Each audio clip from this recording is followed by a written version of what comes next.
Good morning. आज के lecture में हम आपका पास्ट परफेक्ट टेंस को कंप्लीट करेंगे। इससे पहले हमने आपका पास्ट कंटीन्यूअस टेंसेस के कीवर्ड पढ़े हैं और उससे पहले हमने पास्ट कंटीन्यूअस टेंसेस के आपके इंपॉर्टेंट रूल्स के बारे में पढ़ा था।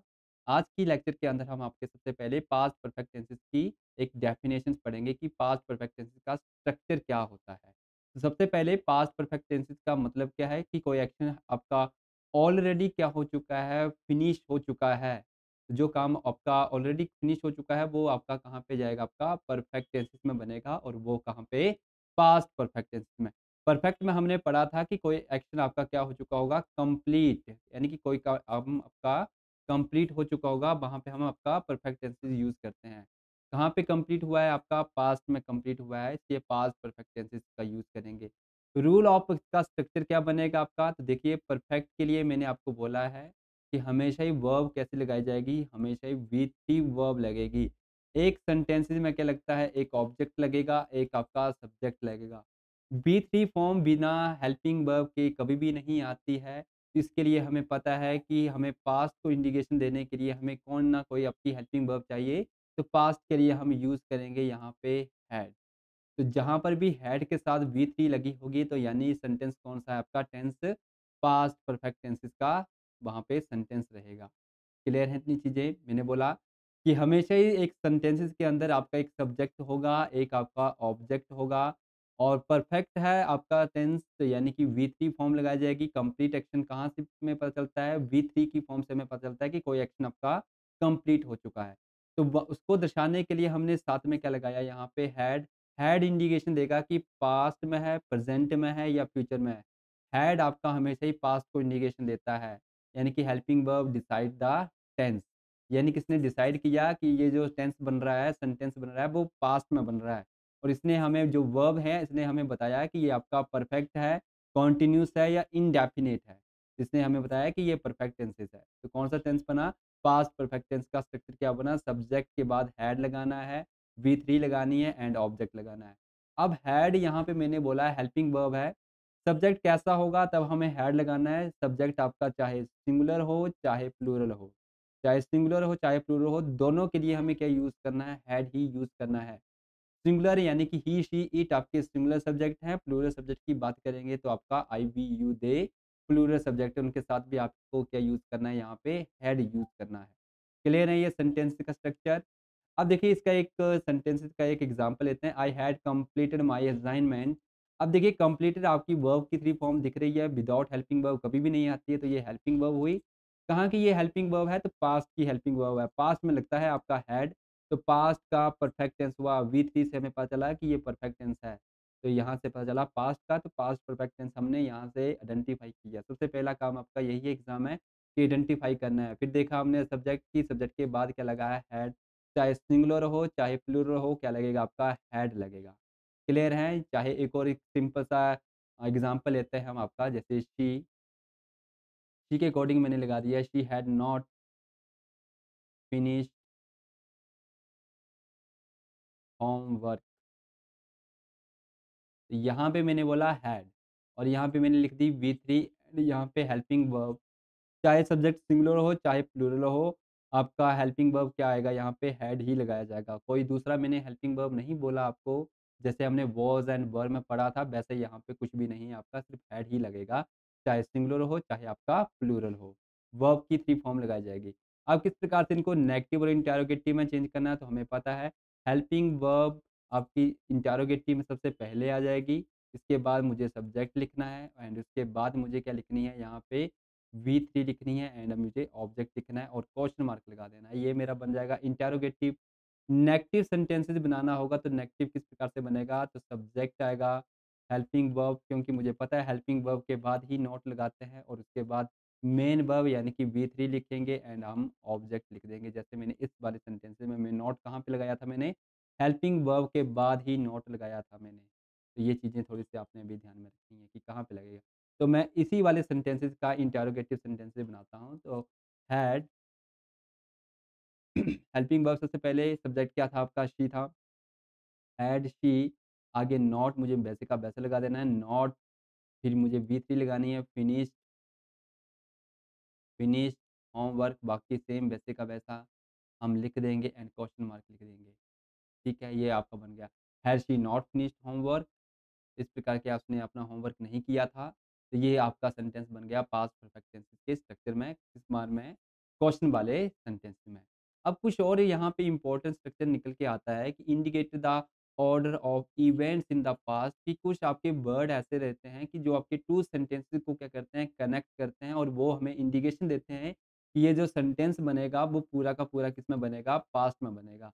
तो सबसे नंबर 1 पे एग्ज़ाम के पॉइंट ऑफ व्यू से सबसे इम्पोर्टेंट बोलूँगा मैं इन्हें, क्योंकि एग्ज़ाम में ये आपको या तो फिलर्स के लिए आ जाते हैं या तो फिर आपके एरर्स के लिए ये वाले बन जाते हैं।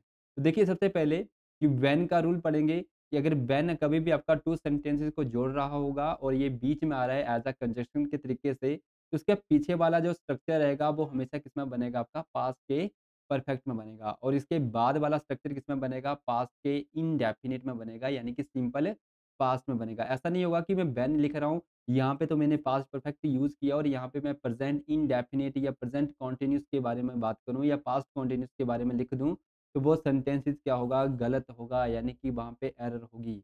ये चीज़ें थोड़ी-सी ध्यान में रखनी है कि जब भी व्हेन आपका 2 सेंटेंसेस यानी कि 2 पेयरिंग को आपस में जोड़ रहा होगा, तो ये स्ट्रक्चर किस तरीके से फ़ॉलो किया जाता है। ये जब हो गया मिडल में आएगा और जब व्हेन से किसी सेंटेंसेस की शुरुआत की जाती है, तो इसके बाद हमें क्या लिखना है? पास्ट का इंडेफिनिट लिखना है और उसके बाद मुझे क्या लिखना है? पास्ट का परफेक्ट लिखना है।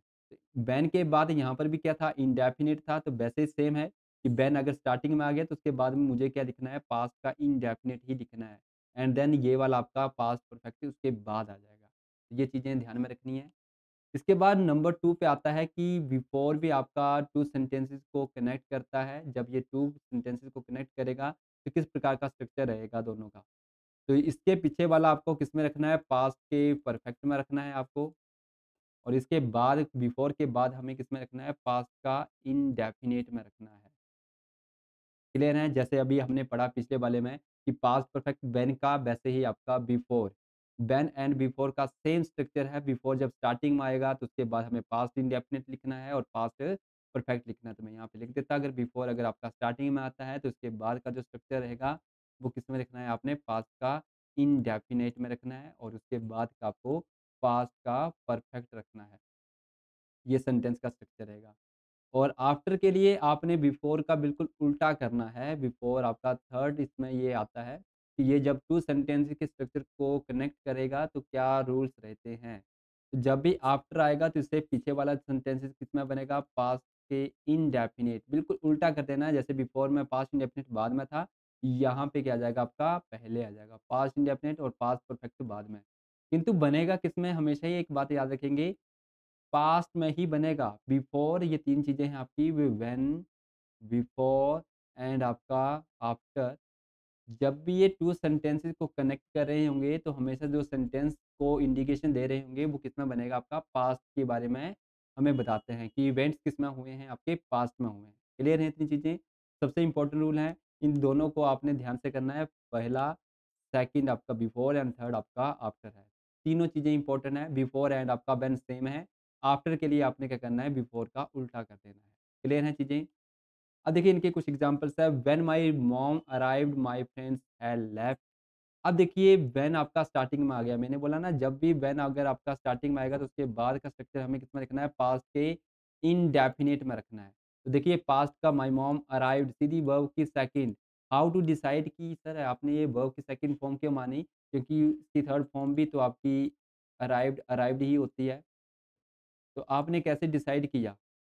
अराइव वर्ब की फर्स्ट फॉर्म है, सेकंड अराइव्ड है, थर्ड फॉर्म आपकी अराइव्ड है, तो आपने यहाँ पे कैसे डिसाइड किया कि वर्ब की सेकंड है, ये थर्ड भी हो सकती थी। तो देखिए मैंने आपको स्टार्टिंग में ही बोला है कि विदाउट हेल्पिंग वर्ब कभी भी आपकी वी3 फॉर्म नहीं आती। अगर मैं इसको वी3 फॉर्म मानता, तो इससे पीछे मुझे कोई ना कोई हेल्पिंग वर्ब लगानी ही पड़ती। यहाँ पे कोई हेल्पिंग वर्ब नहीं आई है, इसलिए इसको हम क्या मानेंगे? वर्ब की सेकंड फॉर्म। और वर्ब की सेकंड फॉर्म कहाँ पे होती है यूज़? तो हमने पढ़ा है ऑलरेडी कि पास्ट के इंडेफिनिट में हम यूज़ करते हैं। सब्जेक्ट आता है, वर्ब की सेकंड फॉर्म एंड ऑब्जेक्ट। देखिए, अपना सब्जेक्ट आया है, वर्ब की सेकंड फॉर्म आई है, ऑब्जेक्ट यहाँ पे लिखने की ज़रूरत नहीं है, तो नहीं लिखा गया। ऑब्जेक्ट कंपल्सरी नहीं है, किसी सेंटेंसेस में आए ही आए। क्लियर है इतनी चीज़ें? व्हेन के बाद मैंने यहाँ पे वर्ब की second form my friend had, helping verb आ गई और ये आपकी लेफ्ट, लेफ्ट, लेफ्ट ही रही आपकी। थर्ड फॉर्म है आपकी लेफ्ट की। क्लियर है आपका सेंटेंसेस व्हेन वाला। My friend had left when, अब देखिए व्हेन मिडल में आया है, माय मॉम अराइव्ड। देखिए वर्ब की सेकंड फॉर्म व्हेन के बाद हमें क्या लिखना है, पास्ट इंडेफिनिट, इससे पीछे आपका देखेंगे तो पास्ट का परफेक्ट में बना है।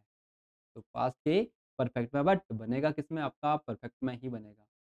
The train had arrived on the second platform when we reach the station. अब देखिए ये सेंटेंस है आपका फिर से व्हेन का, और व्हेन के बाद मुझे इतना पता है कि मुझे किसमें लिखना है, सेंटेंस आपका पास्ट के इनडेफिनिट में लिखना है। तो रीच्ड वर्ब की सेकंड फॉर्म में, थर्ड फॉर्म नहीं मानेंगे, हेल्पिंग वर्ब यहाँ पे कोई भी नहीं दे रखी है। द ट्रेन हैड अराइव्ड, देखिए अराइव्ड यहाँ पे हेल्पिंग वर्ब दे रखी है, और यहाँ पे अराइव्ड क्या है, वर्ब की थर्ड फॉर्म है। क्लियर है? इसलिए ये वाला सेंटेंस किसमें बना है, आपका पास्ट के परफेक्ट में बना है, जो बिल्कुल सही बना है सेंटेंसेस के रूल्स के अकॉर्डिंग। क्लियर है? अब देखिए व्हेन अगर आपका स्टार्टिंग में आया है फिर से, तो ये वाला आपका किसमें बनेगा, आपका वर्ब की सेकंड फॉर्म में बनेगा, यानी कि पास्ट इंडेफिनिट में। वी रीच्ड आपका वर्ब की सेकंड फॉर्म है, कोई हेल्पिंग वर्ब नहीं है, बिल्कुल सही सेंटेंस बना है। The train had arrived on the second platform. आपको एग्ज़ाम में हो सकता है कि यहाँ पे फिलर्स मिल जाए या फिर यहाँ पे आपको एरर्स मिल जाए, तो ये चीज़ें ध्यान में रखनी है कि ये इसका स्ट्रक्चर क्या रहता है। क्लियर है?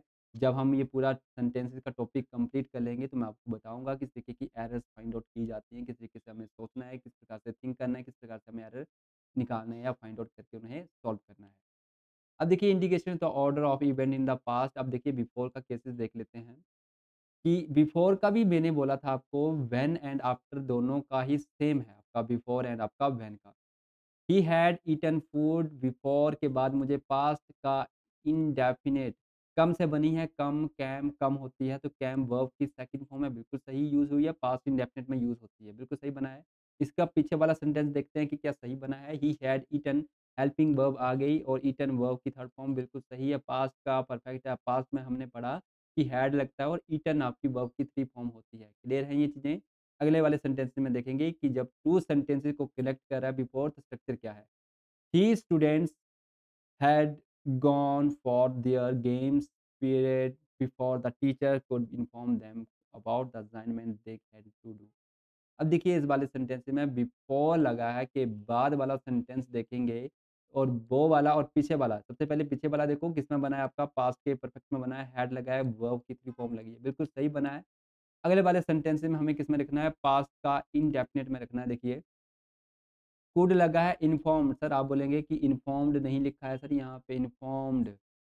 बच्चे यहाँ पे देखिए इन्फॉर्म्ड नहीं आएगा, इन्फॉर्म बिल्कुल वर्ब की फर्स्ट फॉर्म ही आएगी। सर अभी तो आपने बोला कि पास्ट इंडेफिनिट में रखना है, तो वर्ब की सेकंड फॉर्म आनी चाहिए थी, बिल्कुल सही। अभी आपने मॉडल वाला नहीं पढ़ा है, बट ये मॉडल है कैन से बना है। कैन का पास्ट में क्या होता है, कुड हो जाता है। तो ये इसकी जगह पे मैं अगर कैन लिखा होता तो सेंटेंस गलत था। किंतु यहाँ पे इसकी जगह पे क्या लिखा है, कुड लिखा है, और जितने भी मॉडल रहते हैं उन सभी के बाद आपकी वर्ब की फर्स्ट फॉर्म लगाई जाती है। तो ये ध्यान में रखना है। यहाँ पे वर्ब की सेकंड फॉर्म लगाएँगे तो वो गलत हो जाएगा सेंटेंस।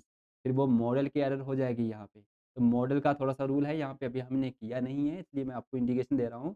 कि हमेशा ही मॉडल के बाद आपने वर्ब की फर्स्ट फॉर्म ही ध्यान में रखनी है। जब हम मॉडल पढ़ेंगे, तो उसमें ये रूल्स मैं ज़रूर करवाऊँगा आपको। क्लियर है ये चीज़ें? नेक्स्ट देखिए where had he gone before you come. अब देखिए फिर से बिफोर आया, इसके बाद वर्ब की second form come came, he had. अब देखिए ये क्वेश्चन मार्क था ना, इसलिए हैड आपकी हेल्पिंग वर्ब यहाँ पे दे रखी है, गॉन यहाँ पे सब्जेक्ट के बाद दे रखा है, बी3, बट है ये आपका हेल्पिंग वर्ब पास्ट में, और वर्ब की थर्ड फॉर्म आपकी पास्ट परफेक्ट में यूज़ होती है। तो बिल्कुल सही सेंटेंसेस है। अब देखिए थोड़ा-सा आपने पुट करना है यहाँ पे सेंटेंसेस में कि यहाँ पे क्या आएगा। अब देखिए व्हेन इस तरीके से आएगा, आपको एग्ज़ाम में अगर आएगा तो, व्हेन आपको स्टार्टिंग में दे रखा है we were in college, we dash this song live.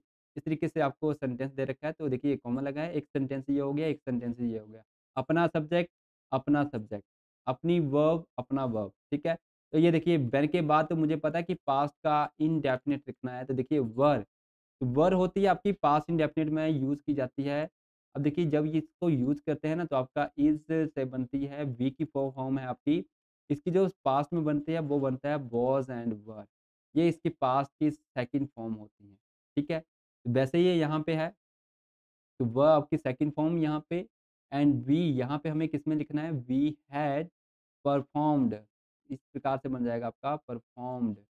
यानी कि मुझे इसके बाद क्या लिखना है, पास्ट का परफेक्ट लिखना है सेंटेंसेस इस तरीके से। क्लियर हैं ये चीज़ें? आई होप आपको इतनी सी चीज़ें क्लियर हुई हों। अगर वीडियो अच्छी लगी हो तो ज़रूर इसको लाइक कीजिएगा। अगर आप चैनल पे पहली बार हैं तो ज़रूर इसको सब्सक्राइब भी कीजिएगा। अगर आपका कोई भी डाउट्स निकल के आता है तो ज़रूर कमेंट बॉक्स में हमें ज़रूर मेंशन कीजिएगा कि आपका इस वीडियो के अंदर कौन-सा डॉट्स निकल के आया है। मिलते हैं आपको अगली वीडियो में, तब तक के लिए